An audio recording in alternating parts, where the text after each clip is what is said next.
अस्सलाम वालेकुम दोस्तों। तारीख़ इस्लाम का वो बाब जो साबित करता है कि प्यारे नबी हज़रत मोहम्मद सल्लल्लाहु अलैहि वसल्लम ने हर मुश्किल में भी उम्मत की रहनुमाई और रहमत का दामन न छोड़ा। मक्के में शदीद मुखालफत के बाद सन 619 ईस्वी में प्यारे नबी हुज़ूर अकरम सल्लल्लाहु अलैहि वसल्लम ने एक नई उम्मीद लेकर ताइफ की तरफ निकले।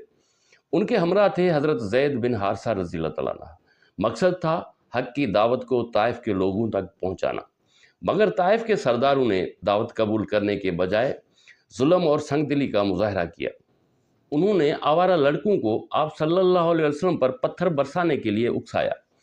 पत्थरों की बारिश में नबी पाक सल्लल्लाहु अलैहि वसल्लम का जिस्म लहूलुहान हो गया और कदमों से जूते मुबारक खून से भर गए। इस इंतहाई तकलीफ़ की हालत में भी आप सल्लल्लाहु अलैहि वसल्लम ने एक ऐसी दुआ फरमाई जो उनकी रहमत आलम होने का सबूत है।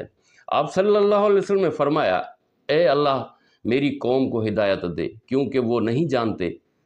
तब अल्लाह ताला ने हज़रत जिब्राइल अलैहिस्सलाम को भेजा और उनके साथ पहाड़ों के फरिश्ते भी हाज़िर हुए, जिन्होंने अर्ज़ किया, या रसूलल्लाह इजाज़त दें तो हम उन लोगों को दो पहाड़ों के बीच कुचल दें।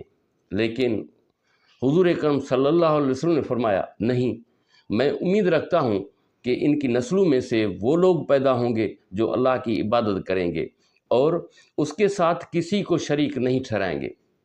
ये था अफ़ू व दरगुज़र और रहमत का वो अज़ीम मकाम जो दुनिया ने पहले कभी नहीं देखा था। नबी पाक सल्लल्लाहु अलैहि वसल्लम के वो आंसू अल्लाह की बेपयां मोहब्बत का पैगाम थे। वो हमें याद दिलाते हैं कि हमारा रब अपने बंदों से माँ से भी ज़्यादा मोहब्बत करता है। ताइफ का ये सफ़र हमें सिखाता है कि मायूसी में भी उम्मीद और इंतकाम के मौके पर भी रहमत, यही नबवी तरीका है।